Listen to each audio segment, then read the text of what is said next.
ब्राह्मण देवता बहुत प्रयत्न किया, लेकिन घर में किलकारी नहीं गूंजी।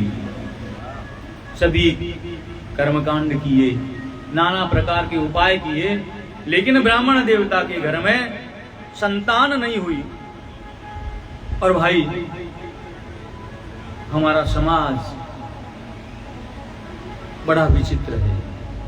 ब्राह्मण के सभी गुण हैं, लेकिन ब्राह्मण देवता के एक अवगुण, घर में कोई संतान नहीं, इसलिए अड़ोसी पड़ोसी कानाफूसी करते हैं, निपुता है।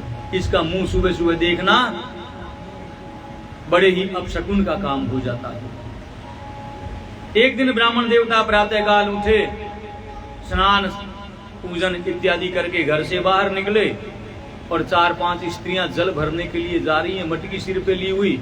और जैसे ही उन्होंने आत्मदेव को देखा, सामने से आत्मदेव आ रहा है, वो स्त्रियां वापस मुड़ गई। अरे, आज तो इस निपुते के दर्शन हो गए, पता नहीं हमारी मटकियां भी वापस आएंगी या नहीं, इससे अच्छा है वापस घर चलते हैं। ब्राह्मण देवता को यह बात बहुत नागवार गुजरी, बहुत बुरी लगी, दिल में बड़ी चोट लगी। हे विधाता, आज मेरे घर में एक पुत्र नहीं, एक संतान नहीं, इसलिए लोग मेरा मुख देखना पसंद नहीं करते। क्या हुआ? मैं विद्वान हूं, पैसे वाला हूं, सुंदर घर है, सुंदर स्त्री है, लेकिन व्यर्थ है। और शास्त्र भी कहता है, मरने के पश्चात पुत्र पिंड दान करता है, श्राद्ध करता है, और मेरे मरने के पश्चात मुझे कोई पिंड दान देने वाला, मेरे लिए तर्पण करने वाला कोई नहीं रहेगा। मेरे पितर लोग गिर जाएंगे, अधोगति को प्राप्त होंगे। अब तो मुझे कुछ उपाय करना चाहिए। ऐसे जीवन का क्या अर्थ है जिसमें लोग इस प्रकार हिकारत भरी नजरों से, नफरत भरी नजरों से देखें? इससे तो मर जाना ही अच्छा। तो आत्मदेव दुखी होकर के आत्महत्या के निश्चय से चला। गांव के बाहर एक तालाब था। आत्मदेव ने मन में विचार किया कि मैं यहीं इस जल में डूब करके आत्महत्या कर लेता हूं। और ब्राह्मण देवता उस जल में उन्होंने प्रविष्ट हुए। तालाब के अंदर ब्राह्मण देवता धीरे धीरे आगे बढ़ते जा रहे हैं। भगवान से प्रार्थना कर रहे हैं, विधाता, यद्यपि मैं जानता हूं आत्महत्या करना बहुत बड़ा पाप है, लेकिन मैं अब लोगों के तानों को और सहन नहीं कर सकता, इसलिए मुझे मर जाना चाहिए। ब्राह्मण देवता भगवान से प्रार्थना भी कर रहा है, आंखों से आंसू आ रहे हैं। चलता चलता वह और गहरे जल में पहुंच गया। केवल उस ब्राह्मण देवता की गर्दन दिखाई दे रही है। और संयोग से उसी समय कोई साधु वहां से निकला। साधु ने देखा कि एक ब्राह्मण देवता, क्योंकि हमारे यहां पहनावा ही ऐसा होता है कि लोग दूर से शक्ल देख करके पहचान जाते हैं कि वो किस कास्ट का, किस जाति का होगा। तो सिर पर तिलक लगा है, कंधे पर जनेऊ है, चोटी है। उस सन्यासी ने सोचा यह निश्चित रूप से ब्राह्मण है। इसकी आंखों से आंसू बह रहे हैं और यह धीरे धीरे गहरे जल में प्रवेश कर रहा है।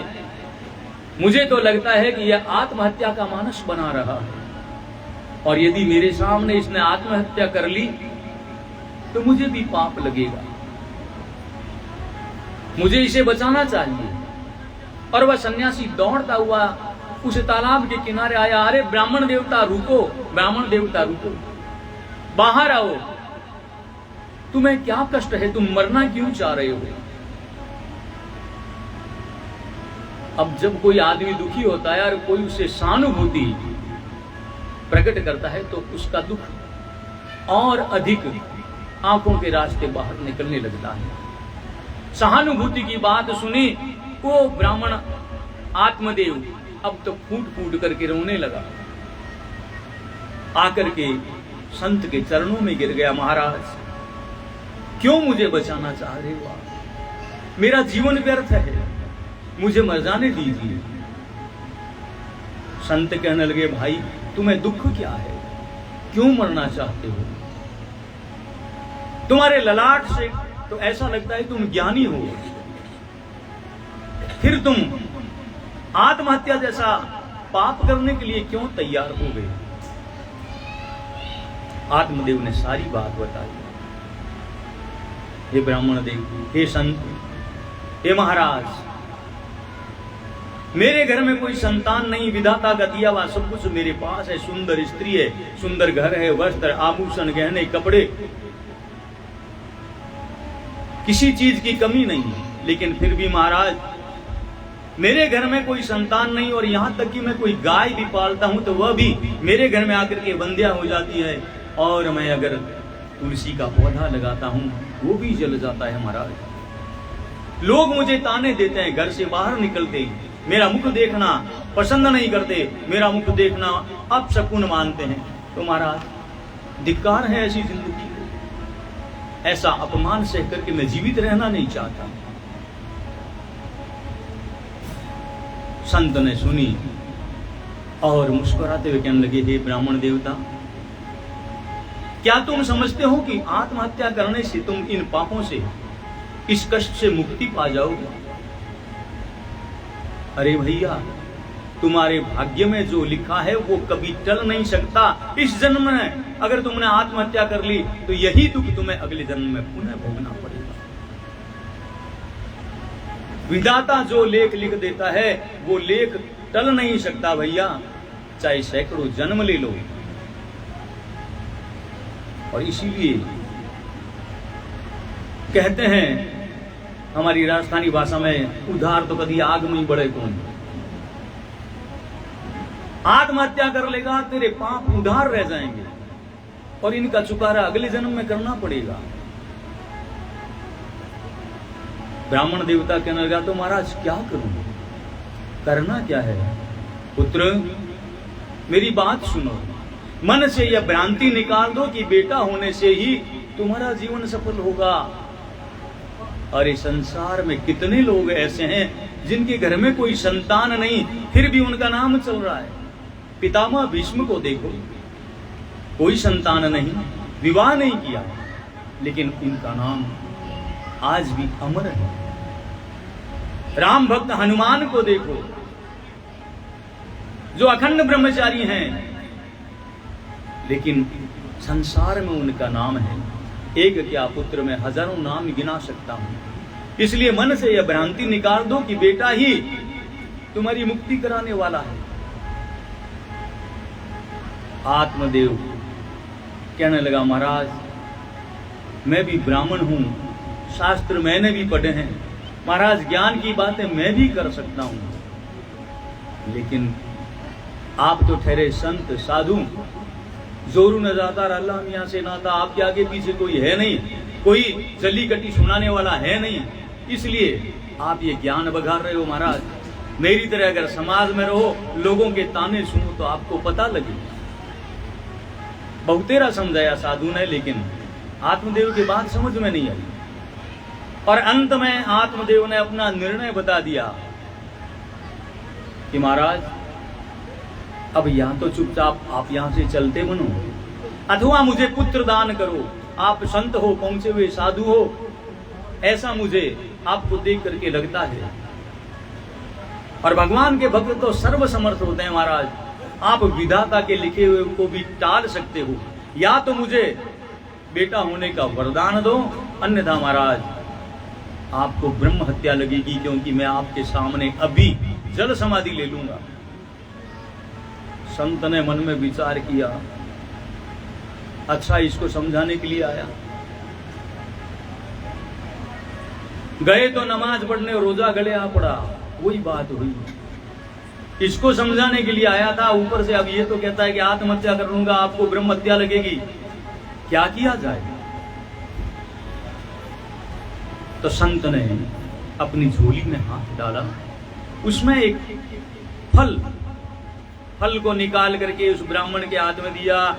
हे ब्राह्मण देवता, ये फल लो, जाकर के अपनी पत्नी को खिला देना, और भगवान ने चाहा मेरी तपस्या के प्रभाव से तुम्हारे घर में पुत्र उत्पन्न होगा। इतना कहकर संत तो वहां से रवाना हो गए। आत्मदेव ब्राह्मण उस फल को लेकर के खुशी खुशी अपने घर आया। विचार करने लगा, संत की कृपा से मेरे घर में संतान होगी। और आकर के अपनी पत्नी धुंधुली के हाथ में वो फल दिया। कहने लगा, हे प्रिय, तुम इस फल का भक्षण कर लो। वो कहने लगी, क्यों, इस फल में क्या है? बोले, इस फल को एक संत ने मुझे प्रसाद रूप में दिया है और कहा है कि तुम्हारी पत्नी को खिला देना, यदि तुम इस फल को खा लोगी तो तुम्हारे गर्भ से एक सुंदर पुत्र का जन्म होगा। और लोग जो हमें निपुता निपुता कह करके ताने देते हैं, वह ताने उनसे हम बच जाएंगे। अब देखो, मुझे तो फला यजमान के यहां जाना है, तुम इस फल को खा लेना। संत ने कहा था फल पत्नी को खिला देना, लेकिन आत्मदेव ने वो फल पत्नी के हाथ में दे दिया और स्वयं किसी काम के लिए निकल गया। अब वो धुंधली सोचती है कि मैं इस फल को खाऊंगी, कदाचित संत की बात सत्य हो गई, मेरे गर्भ रह जाएगा। और कहते हैं कि गर्भावस्था बड़ी दुखदायक होती है। उस सूरत में मुझसे काम नहीं होगा, पर घर का काम करने के लिए सबसे पहले तो इनकी बहन आएगी, मेरी ननद आएगी कि भाभी के पुत्र होने वाला है, और वो तरह तरह की बधाइयां मांगेगी, मुझसे काम नहीं होगा, मैं तो अपने कक्ष में बैठी रहूंगी, ना जाने वो क्या क्या उठा करके यहां से ले जाएगी। सामान्यतः स्त्री सुलभ संदेह धुंधुली के मन में आए। अब धुंधुली वो फल हाथ में लिए हुए विचार कर रही है, साधु भी पता नहीं कहां कहां से आ जाते हैं, क्या जरूरत थी ये फल देने की। अब नहीं खाती हूं तो पति डांटेगा, और खाती हूं तो गर्भ रह जाएगा। तो धुंधुली इस प्रकार विचार कर रही है। उसी समय संयोग से उस धुंधुली की एक बहन जो गरीब थी, वो आ गई। देखा धुंधुली एक फल हाथ में लिए हुए विचार में गुम है। उसने कंधा झंझोड़ के कहा, बहन क्या बात है, ये फल क्या है, हाथ में क्या कर रही हो, किस सोच में डूबी हुई हो? तो धुंधुली ने सारी बात अपनी बहन को बताई कि बहना, हमारे कोई संतान नहीं, और इनको कोई साधु मिल गया, उस साधु ने यह फल दिया, और यह फल कहा कि तुम्हारी पत्नी को खिला देना, उनके पुत्र उत्पन्न हो जाएगा। और हे बहन, मैं इस फल को खाना नहीं चाहती, क्योंकि फल अगर कदाचित मैं खा लेती हूं तो फिर मेरे गर्भावस्था आ जाएगी, और उस सूरत में मेरा शरीर जो है वो खराब हो जाएगा। बहन कहने लगी, बस इतनी सी बात है। अरे धुंधुली सुन, तेरे घर में अन्न धन बहुत है लेकिन खाने वाला नहीं, और मेरे घर में अन्न धन नहीं है, खाने वाले बहुत हैं। मेरे 8 संतान पहले से है और 9वीं मेरे गर्भ में है। बहन, एक काम करते हैं, तुम अपने पति को झूठ मूठ कह दो कि तुमने फल खा लिया, और गर्भिणी का स्वांग रचो, पेट पर कपड़े इत्यादि बांध लो, और 9 महीने तक गर्भिणी का स्वांग रचो। जैसे ही मेरे पुत्र उत्पन्न होगा या संतान मेरे होगी, वह संतान में चुपके से तुम्हें पहुंचवा दूंगी, लेकिन बदले में देख, तेरे जीजा जी बड़े लालची हैं, उनको कुछ धन देना पड़ेगा। धुंधुली कहने लगी, ठीक है, स्वीकार है, लेकिन इस फल का क्या करें? बहन कहने लगी, ऐसा करते हैं, वो संत भी कैसा है पता लग जाएगा, इस फल को तुम्हारी गाय को खिला दो। अब दोनों बहनों में विचार बन गया, फल को गाय को खिला दिया गया, और धुंधुली अपने घर में बैठी है। सायंकाल पतिदेव आए, फल के बारे में पूछा तो कहने लगी मैंने फल खा लिया। और 2-4 दिनों में कहने लगी ये पतिदेव ऐसा लगता है मेरे गर्भ में कुछ आया है, कोई बालक होने वाला है हमारे। अब तो आत्मदेव बड़ा प्रसन्न हुआ, आहा संत ने बहुत उपकार किया मेरा। और धुंधुली अब अपने धीरे धीरे पेट बड़ा दिखाने की बहाने पेट पर कपड़े इत्यादि बांध रही है और गर्भावस्था का स्वांग कर रही है। और आखिर वो घड़ी आ गई। 9 महीने का समय व्यतीत हुआ, बहन के घर में पुत्र हुआ और बहन ने चुपचाप रात्रि के समय धुंधुली के घर उस बालक को पहुंचा दिया। और धुंधुली ने आत्मदेव को दासी के द्वारा समाचार कहलवाया कि महाराज बधाई हो, आपके घर में पुत्र उत्पन्न हुआ है। आत्मदेव बड़ा प्रसन्न हुआ, थाली बज रही है, बधाइयां बंट रही है।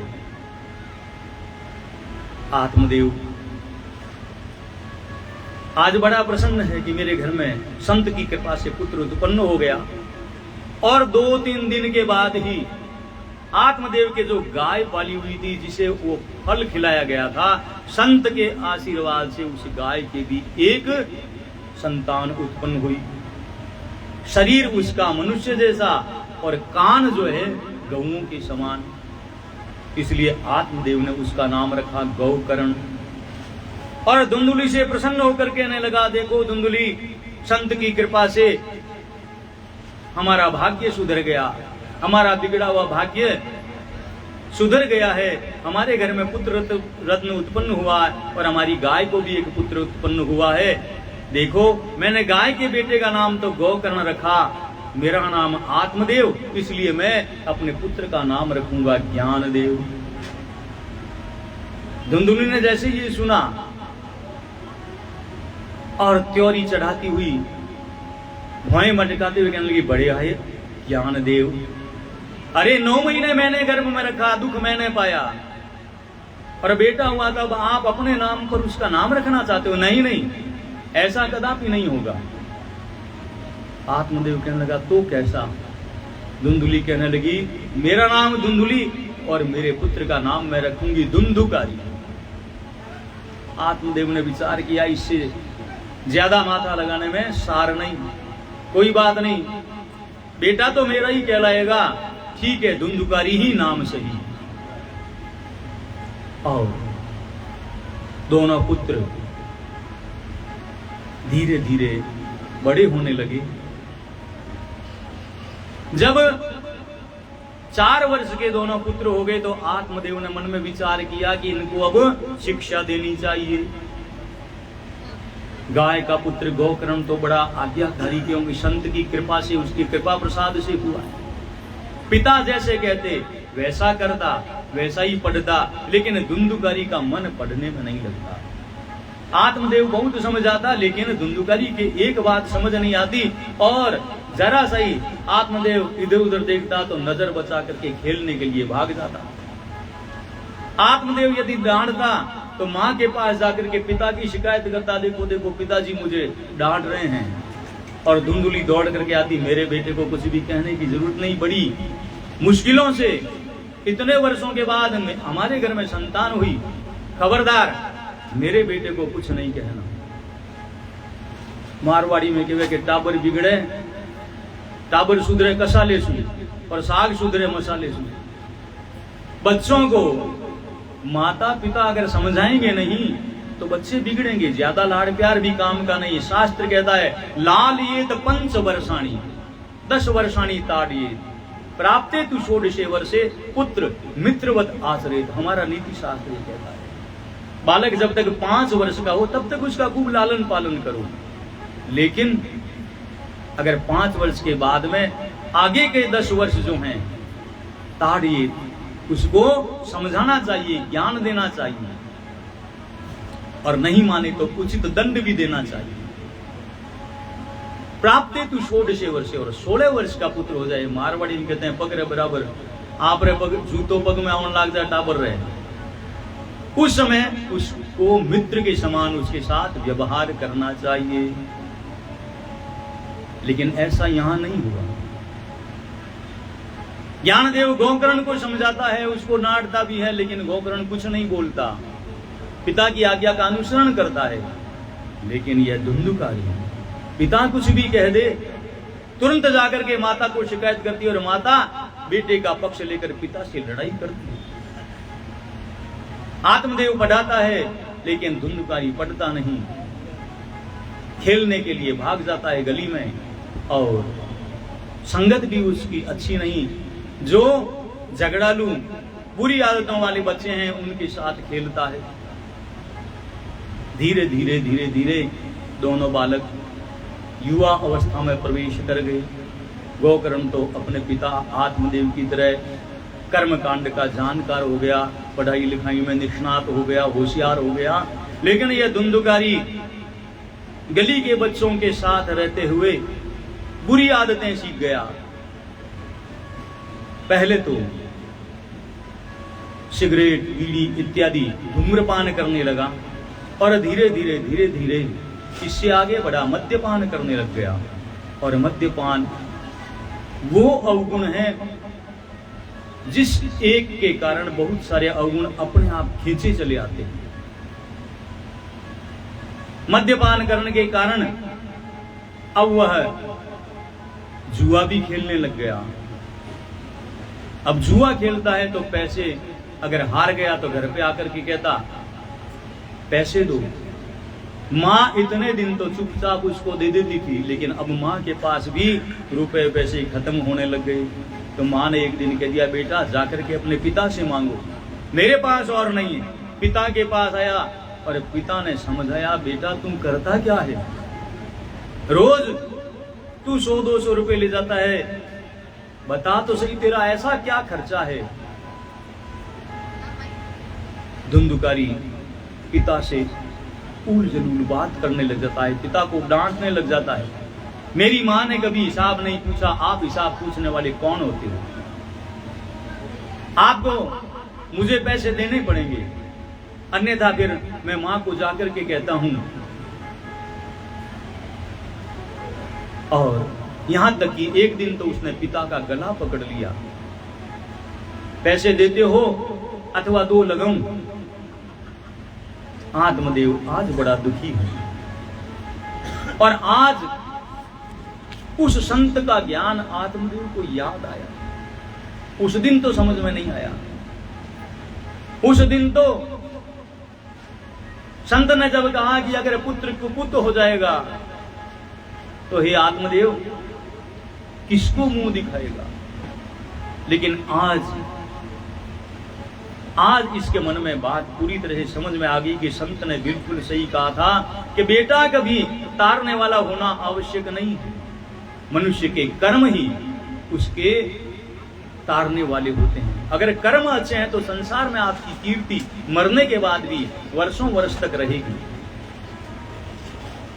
और अगर बेटा कपूत निकल गया तो फिर आपको जीते जी मरे के समान जीवन जीना पड़ेगा। और आज हे विधाता मेरी यही स्थिति हो गई, इससे तो अच्छा था मैं निपुता ही रह जाता। रात का समय है, आत्मदेव अपने कक्ष में अकेला बैठा है, आंखों से आंसू झर रहे हैं। मन की बात किसे कही, क्योंकि पत्नी तो मानती नहीं, बेटी की सह लेती है। और ऐसे समय में गाय का वह बेटा गोकर्ण पिता के कक्ष में आया। पिता का उदास चेहरा,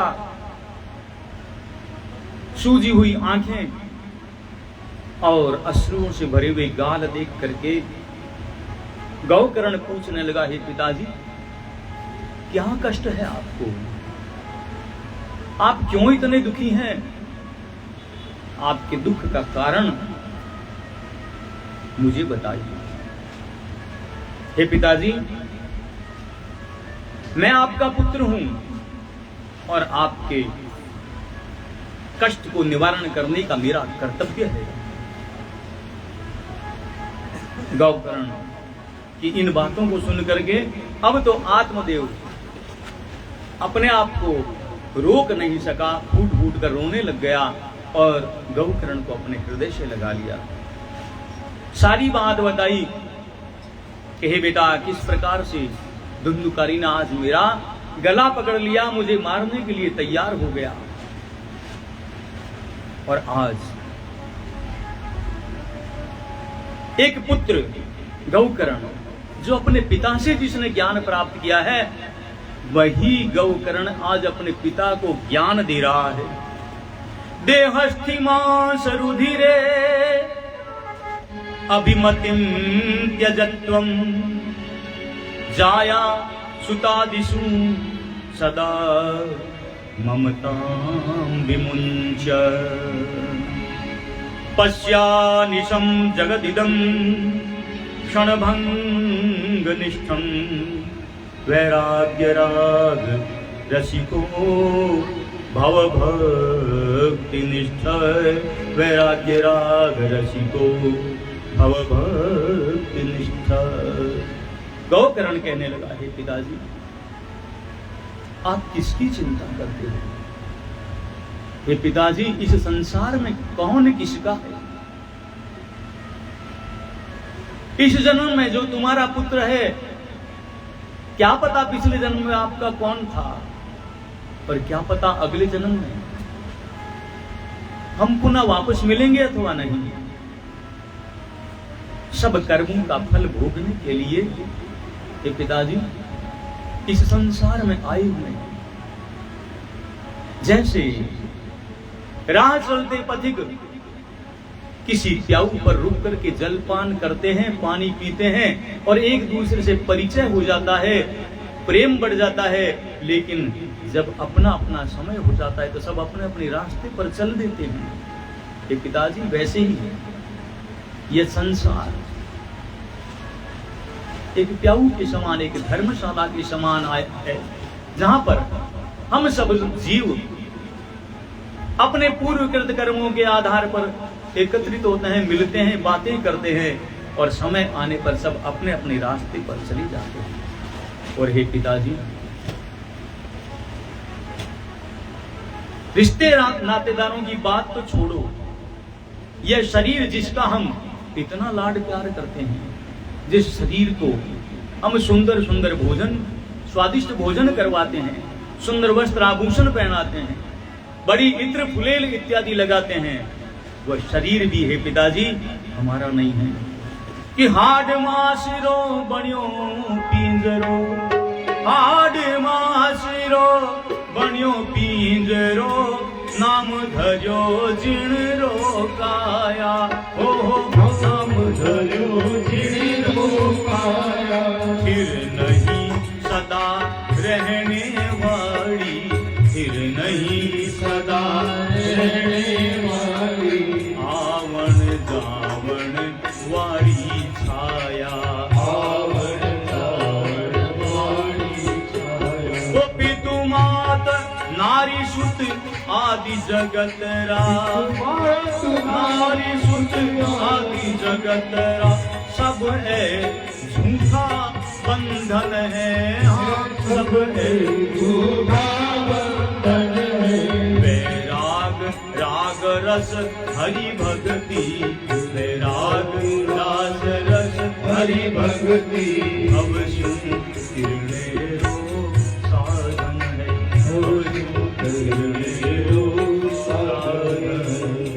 हे पिताजी, ये शरीर भी जब हमारा नहीं है, एक दिन यह भी राख में परिवर्तित हो जाएगा। तो ये मेरा पिता है, ये मेरी माँ है, ये मेरी पत्नी है, ये मेरा बेटा है, इन बंधनों में क्यों पड़ते हो? हे पिताजी, वैराग्य राग रस और भगवान की भक्ति में हो जाइए, क्योंकि संसार से तिरने का, इस भवसागर को पार करने का यही एक साधन है। बेटे की बात सुनकर के कुछ धैर्य बंधा। आत्मदेव कहने लगा, हे पुत्र, आज तुम्हें पाकर के मैं धन्य हो गया। हे बेटा, मैं आज किम कर्तव्य विमूढ़ हूं, क्या करूं क्या न करूं मेरी समझ में नहीं आ रहा।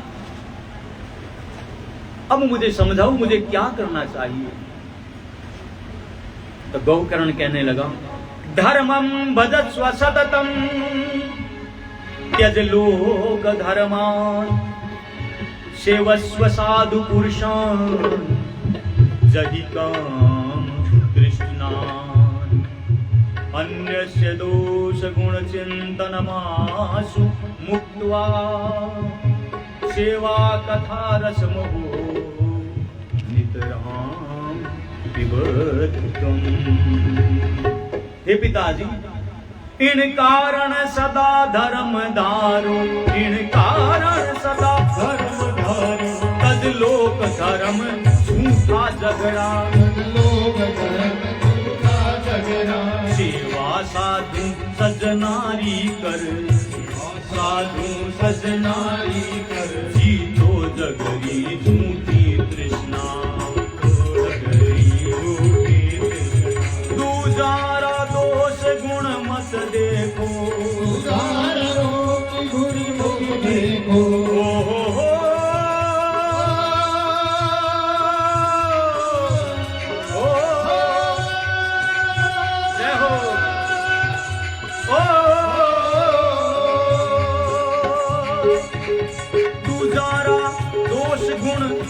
देखो दूजारा दोष गुण मत देखो, निज मुक्ति रो साधन सारो, निज मुक्ति रो साधन सारो, पर सेवा कथा हरि रस में, पर सेवा कथा हरि रस में, डूबो पावो भव सु पारो, डूबो पावो भव सु पारो।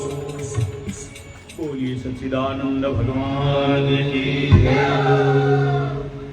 बेटा ज्ञान दे रहा है पिता को, क्योंकि हमारे यहां उम्र से व्यक्ति का मापदंड नहीं होता, उसके ज्ञान से होता है। यद्यपि बेटा है, लेकिन अपने पिता से पाया हुआ ज्ञान पिता को ही वापस दे रहा है, क्योंकि पिता आज मोहाविष्ट है, पिता की मति भ्रमित हो गई है, पिता दुखी है, और इसी कारण उसकी ज्ञान शक्ति है उस पर धुंधलापन आ गया है, और उस धुंधलापन को बेटा गौकर्ण मिटा रहा है। हे पिताजी, सदा धर्म का पालन करो और इस लोक के झूठे धर्मों से मुक्ति पाओ।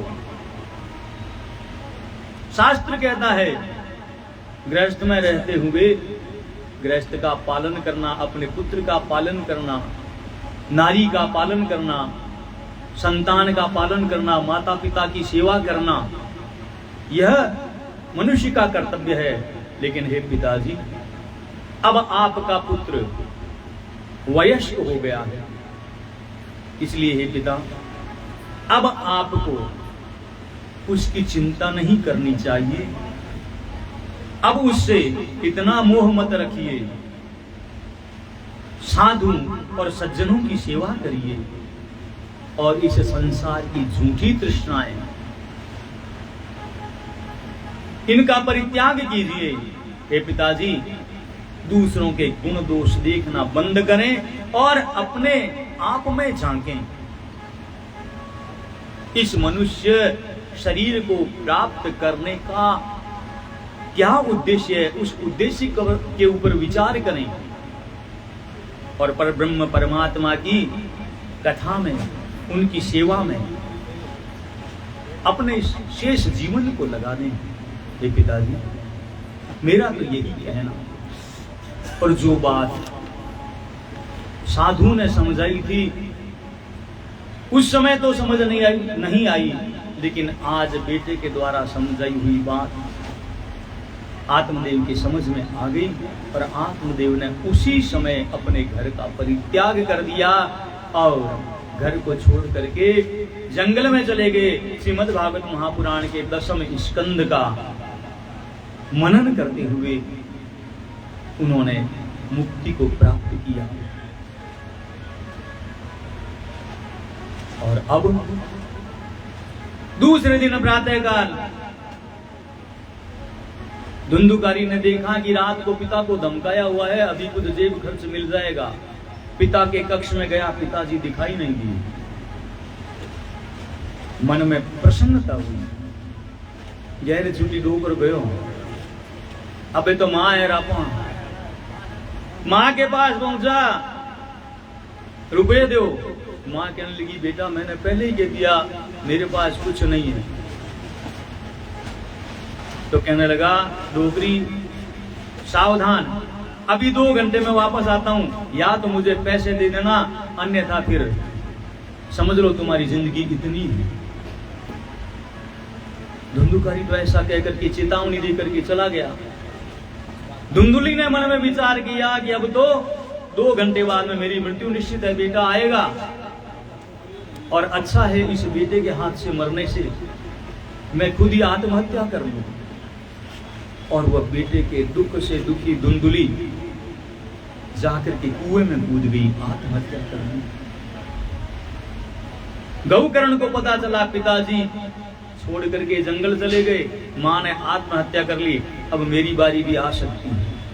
तो गौकर्ण ने अपनी छड़ी उठाई और वहां से तीर्थ यात्रा के लिए प्रस्थान कर गया। अब 2 घंटे पश्चात धुंधुकारी महाराज मदमस्त हुआ आया, देखा ना तो घर में माँ है और ना भाई है। मन में विचार किया चलो अच्छा हुआ, गैल छुट्टी अब घर अपना, हम राजा इस घर के। और धुंधुकारी ने चारों तरफ घर को टंटोला, लेकिन एक फूटी कौड़ी भी मिली नहीं, क्योंकि जो कुछ रुपए पैसे थे सारे लुटा दिए। तो घर के माँ के गहने गांठे थे उनको लेकर के चला, बाजार में बेच दिए।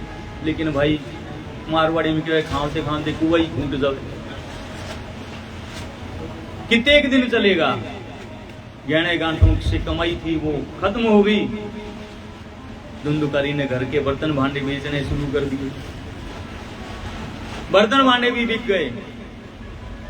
और धुंधुकारी की उच्छृंखलता, उसके व्यसन, जिन्हें दुर्व्यसन कहना ही उपयुक्त होगा, बुरी आदतें दिनों दिन बढ़ने लग गई। मद्यपान करता, पर स्त्रियों के पास जाता, लेकिन पर स्त्रियां गणिकाएं किसकी मित्र होती हैं? वो पैसे की मित्र हैं। जेब में पैसा है तो आपका वहां मान सम्मान है, तो अन्यथा वहां से भी धक्के मिलेंगे। इसलिए धुंधुकारी ने अब चोरी करना शुरू कर दिया। और एक दिन नगर के राजा के घर गया, महल में जाकर के आधी रात को चोरी करके बहुत सारा रुपया पैसा गहना गांठा इत्यादि लेकर के आया। और साथ में वो धन 5 वेश्याओं को दिखाते हुए उनको अपने घर ले आया कि चलो मेरे साथ, मेरे पास अब बहुत सारा धन है, चिंता मत करना, तुम मांगोगी वही देंगे। 5 वेश्याएं धुंधुकारी के साथ उसके घर आ गई। रात्रि के समय उन्होंने विचार किया ये धुंधुकारी इतना पैसा लाया कहां से। धुंधुकारी को खूब मद्यपान करवाया तो धुंधुकारी ने सारी बात उगल दी कि आज तो मैं राजा के यहाँ धाड़ा मार के आया हूं। वैश्याओं ने मन में विचार किया ये तो मरेगा ही, साथ में हम और मारी जाएंगे, इसका तो उपाय करना चाहिए। और उन वैश्याओं ने खूब उसे मद पिलाई और बाद में उसके मुख में अंगारे डाल करके उसको मार दिया। मार करके वहीं जमीन में गाड़ दिया और धन संपत्ति लेकर के वहां से चंपत हो गई। अपनी बुरी आदतों के कारण धुंधुकारी बेमौत मारा गया। और कहते हैं कि अगर कोई इस प्रकार से मृत्यु को प्राप्त होता है तो उसकी गति नहीं होती, दुर्गति को प्राप्त होता है। और धुंधुकारी गीता में लिखे हुए अनुसार अधोगच्छन्ति तामसा, तामस गुणों में लीन था, इसलिए मरने के पश्चात भयंकर प्रेत हुआ। धुंधुकारी कभी तो रात्रि के समय चिल्लाता है और कभी ऊंट की आवाज, कभी गधे की आवाज, नाना प्रकार की आवाजें निकालता हुआ इधर उधर डोल रहा है। लेकिन अब उसकी मुक्ति करने वाला कौन? प्रेत बना हुआ धुंधुकारी इधर उधर वायु रूप में भ्रमण कर रहा है, इधर घूमते घूमते गोकर्ण जी महाराज गया क्षेत्र में पहुंचे। गया तीर्थ में गांव के कुछ लोग मिल गए।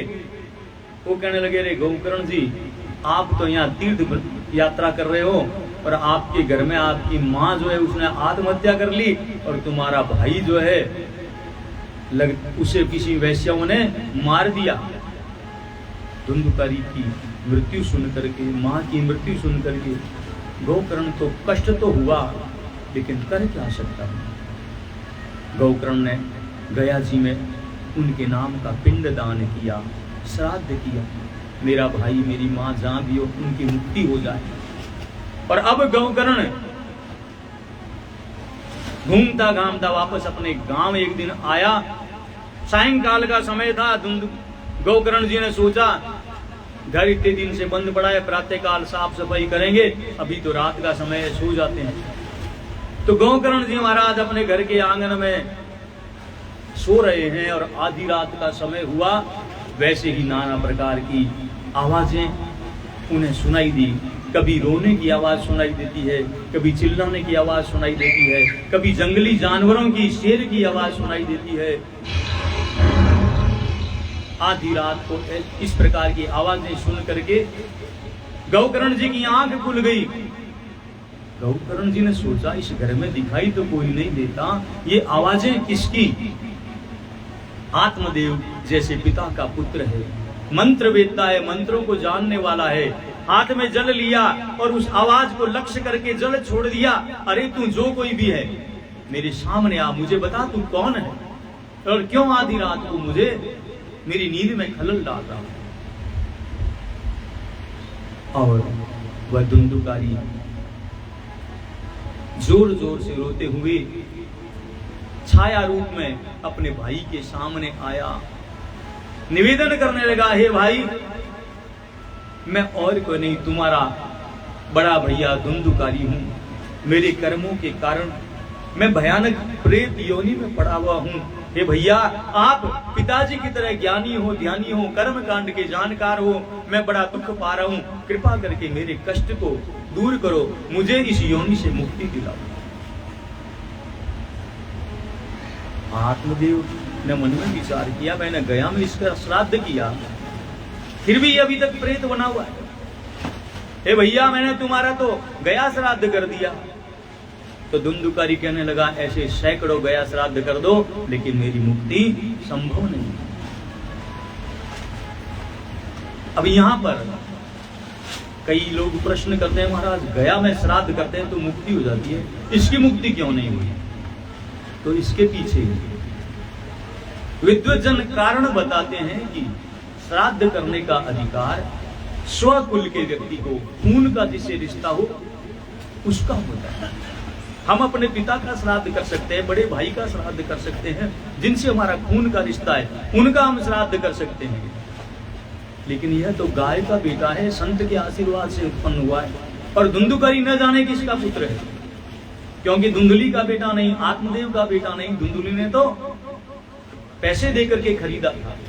और इसी कारण धुंधुकारी का गया श्राद्ध करने के बाद भी मुक्ति नहीं हुई।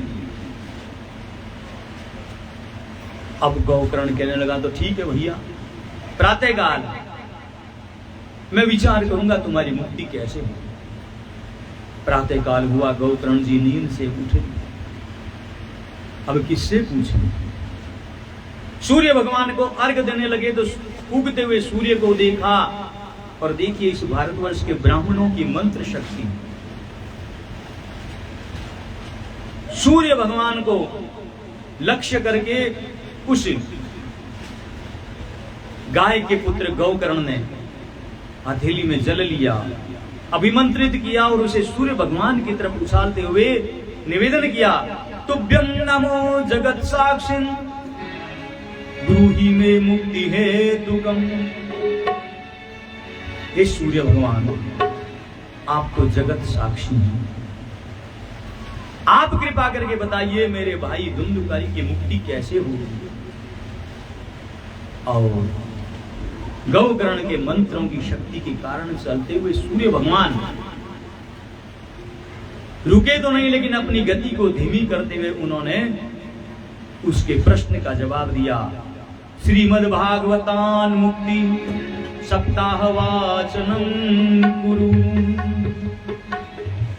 हे पुत्र, तुम्हारे भाई की मुक्ति का एकमात्र साधन है श्रीमद् भागवत महापुराण ज्ञान यज्ञ सप्ताह का आयोजन। अपने भाई के निमित्त श्रीमद् भागवत महापुराण ज्ञान यज्ञ सप्ताह का आयोजन करो, उसके निमित्त संकल्प लेकर के भागवत कथा करो। हे बेटा, निश्चित रूप से तुम्हारे भाई का कल्याण हो जाएगा। और सूर्य भगवान कह रहे हैं अपने मुख से, भागवत जी का महात्म्य है कि प्रेत बाधा मेटन हारी, प्रेत बाधा मेटन हारी, श्रीमद् भागवत सुखकारी है, श्रीमद् भागवत सुखकारी है। सप्ताह वाचन करो आयोजन, सप्ताह वाचन करो आयोजन, सुखवाणी मुक्तिकारी है, सुखवाणी मुक्तिकारी है। बोलिए कृष्ण भगवान की सुखवाणी मुक्ति कराने वाली है। इसलिए हे पुत्र गौकर्ण, अपने भाई के निमित्त भागवत सप्ताह का आयोजन करिए। और सूर्य भगवान की आज्ञा पाकर के गौकर्ण ने अपने सारे गांव में ढिंढोरा पिटवा दिया, भैया मैं अपने भाई धुंधुकारी के निमित्त भागवत की कथा करूंगा और जो कोई भी सुनना चाहे वह आ जाए।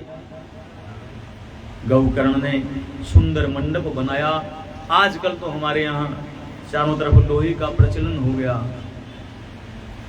पहले तो जन्म भी लकड़ी के पलंग पर होता था, पालना लकड़ी का होता था, अर्थी भी लकड़ी की होती थी, ब्याह करते समय वेदी इत्यादि वो भी लकड़ी की होती थी, चमड़ी। लेकिन आजकल सब लोहे का हो गया। उस जमाने की बात मैं करता हूं। तो मंच बनाया और उसमें बांसों का मंच बनाया। मंच पर स्वयं व्यास पीठासीन हुए गौकर्ण जी और संकल्प करते हुए अपने भाई धुंधुकारी का आह्वान किया। हे भैया धुंधुकारी, तुम जहां कहीं भी हो, मैं तुम्हारे निमित्त श्रीमद् भागवत ज्ञान यज्ञ सप्ताह का आयोजन कर रहा हूं। तुम आकर के इस कथा को श्रवण करो। अब धुंधुकारी प्रेत वायु स्वरूप होता है, वायु प्रधान होता है। आवाहन करने पर आया, लेकिन आए उस कोने से चले थे इस कोने में चला जाए, इस कोने से उस कोने में चला जाए, वायु है, रुक नहीं सकता। मन में विचार किया, ऐसे भागवत कैसे सुनूंगा, कोई उचित स्थान चाहिए। धुंधुकारी ने चारों तरफ नजर दौड़ाई, देखा मंच में बांस लगे हुए हैं। 7 गांठ का एक बांस अंदर से खोखला होता है। तो वह प्रेत धुंधुकारी एक बांस के अंदर प्रवेश कर गया। अब ना तो हिले ना डुले, भोजन इत्यादि की जरूरत नहीं। सुबह कथा प्रारंभ हुई और सायंकाल जैसे ही कथा ने विराम लिया, पहला दिन बीता और एक गांठ फट गई। दूसरा दिन हुआ, दूसरे दिन की कथा संपन्न, दूसरी गांठ फटी।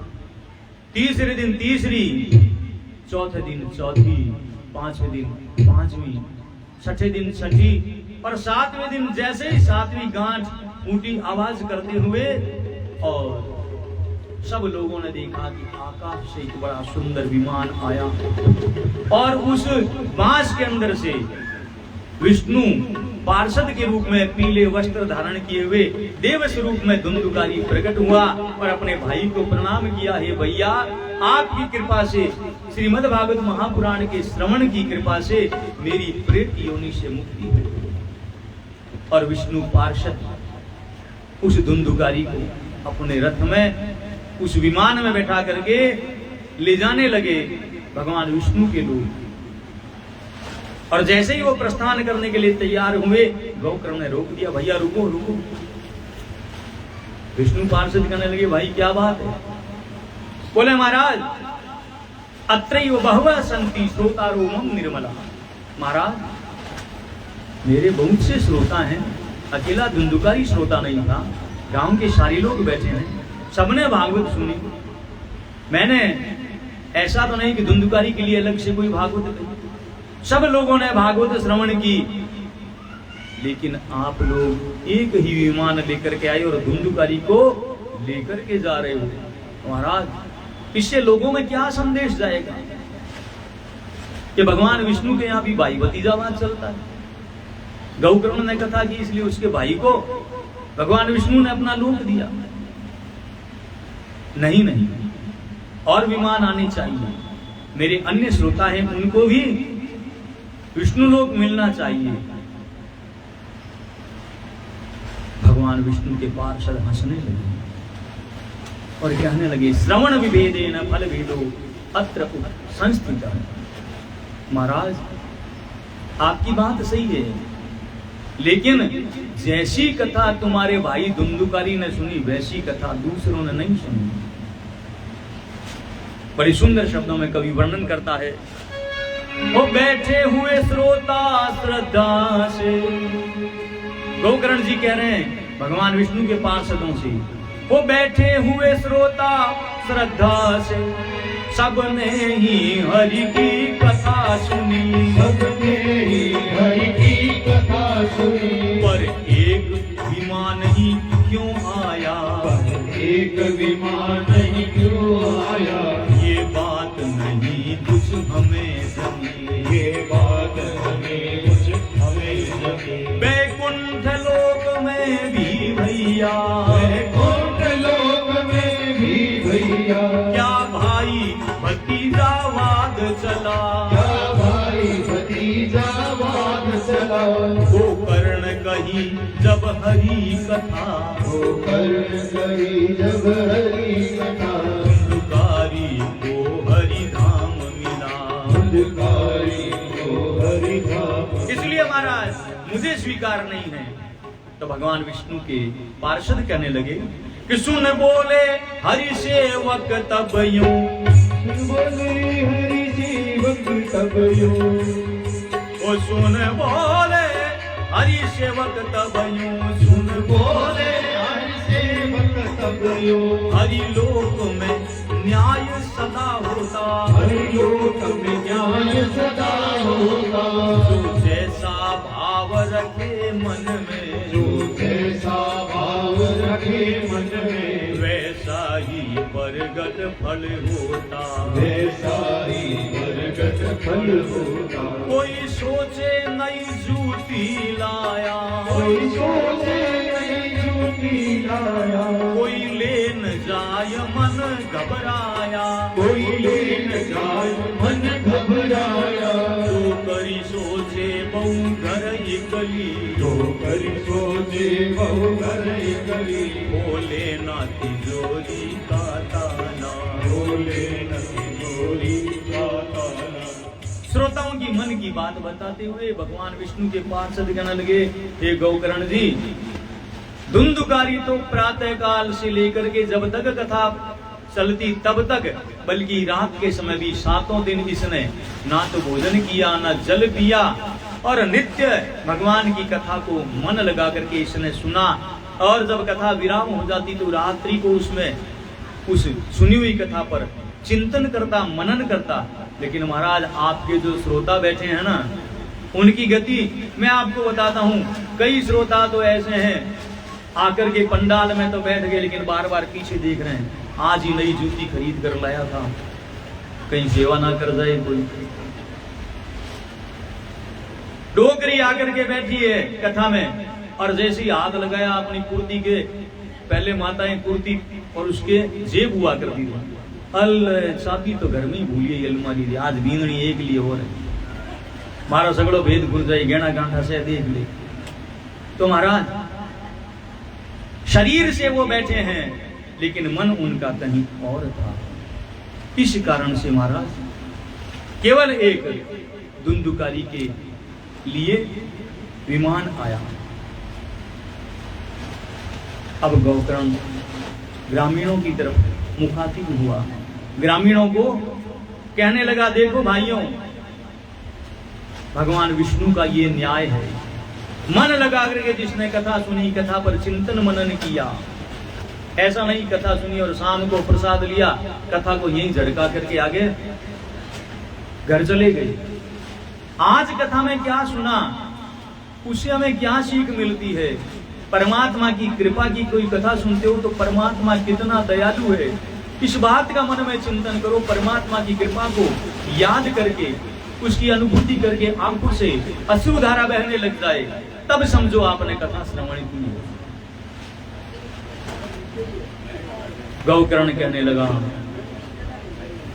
अगर आप लोग चाहें तो मैं आपके लिए दोबारा कथा कर सकता हूं, अगर आपको विष्णु लोक की इच्छा हो। सब गांव वालों ने हामी भर दी। कुछ समय बाद में गौकर्ण ने दोबारा कथा की, और जैसे त्रेता युग में राम जी महाराज ने जब साकेत धाम गमन किया था, तो अयोध्या के लोग भी राम जी के साथ साकेत धाम को गए थे। आज धुंधुकारी की कथा के प्रभाव से पूरा का पूरा गांव, सबके लिए भगवान विष्णु के लोक से विमान आए और सब लोग भगवान विष्णु के लोक को चले गए।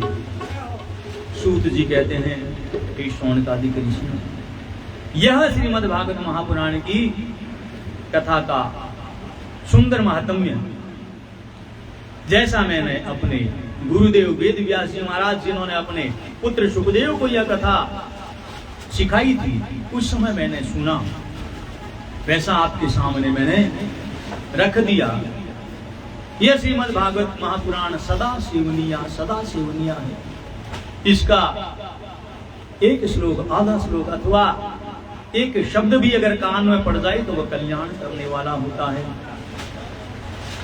और हे शौनकादिक ऋषियों, अब अथा ते संप्रोक्ष्यामः सप्ताह श्रवणम विधि, अब मैं आपको सप्ताह श्रवण की विधि बताता हूं।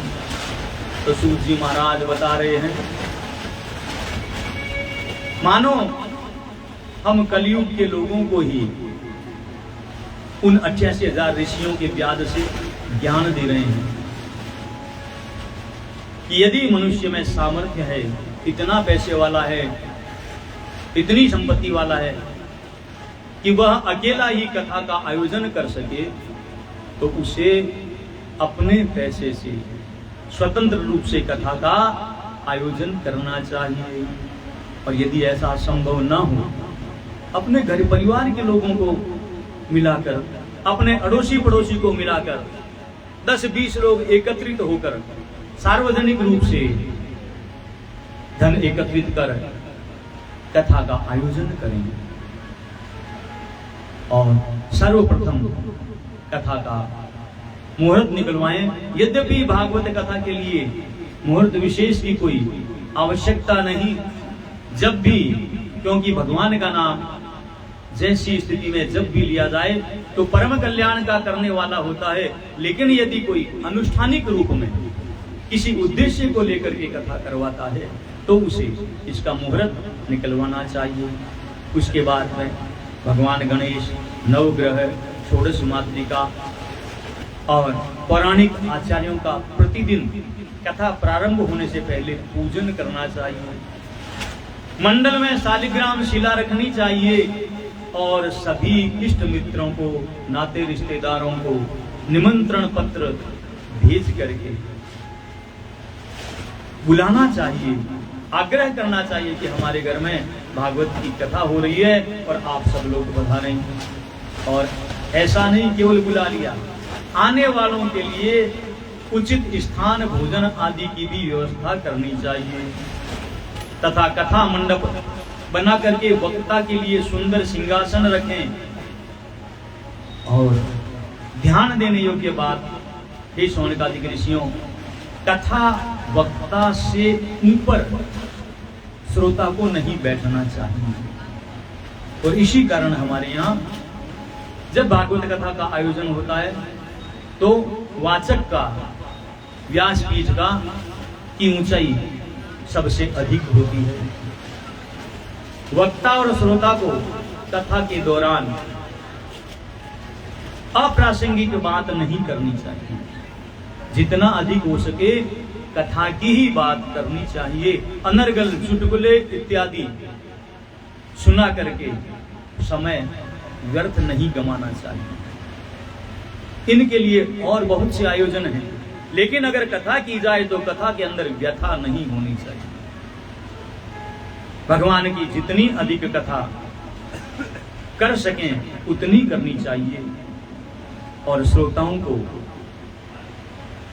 पुराने समय में तो यह नियम दिया जाता है कि घी पी करके कथा श्रवण करनी चाहिए, लेकिन यदि हमारा शरीर इसे सहन नहीं कर सकता तो मात्र दूध पी करके कथा श्रवण करेंगे।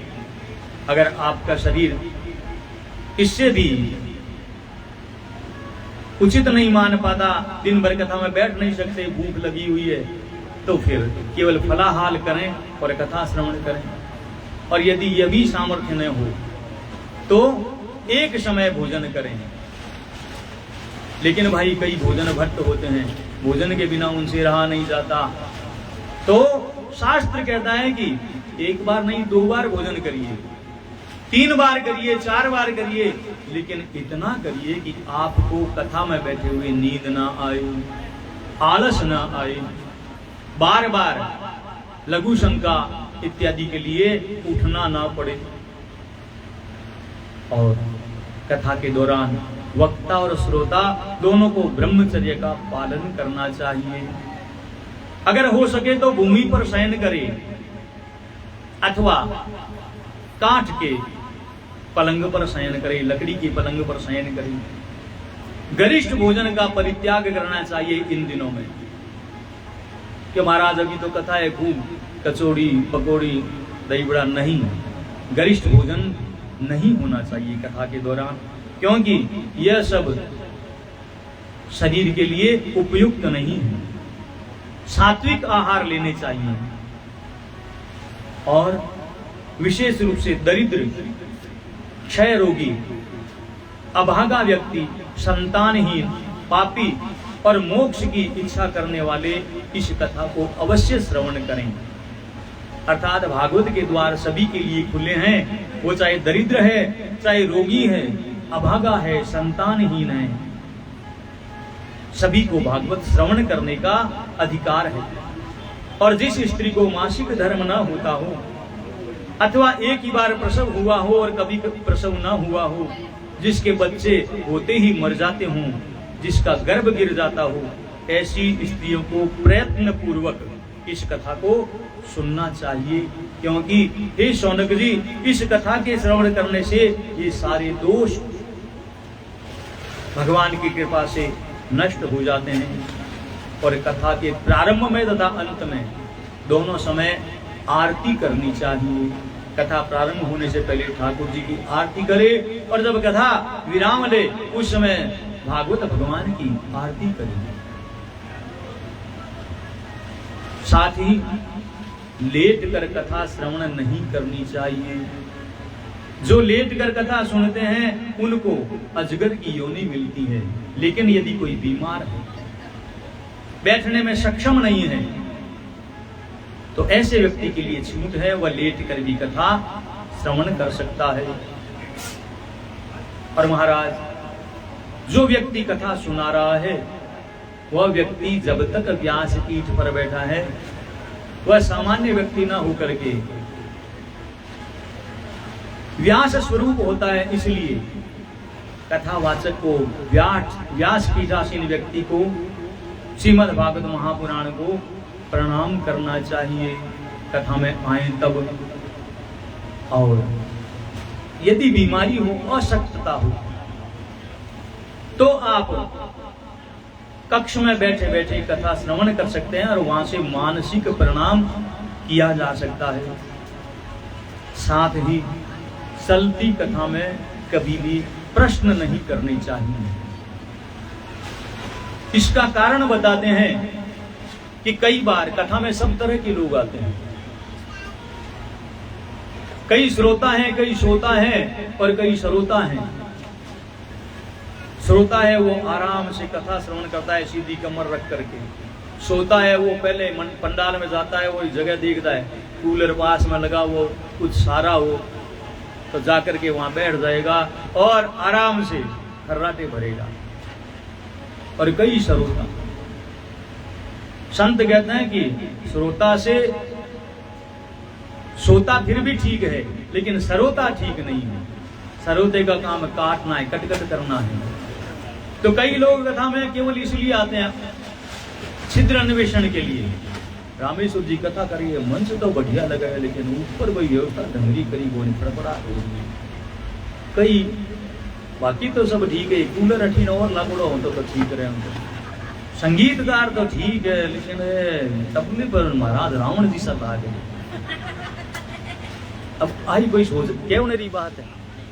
नारायण ले प्रेम जी लगा वाला है।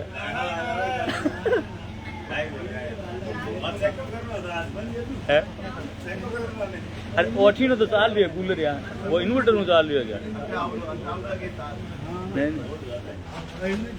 नहीं अब वो चालू कर दे। वो कहाँ गिरी मार दी बात है।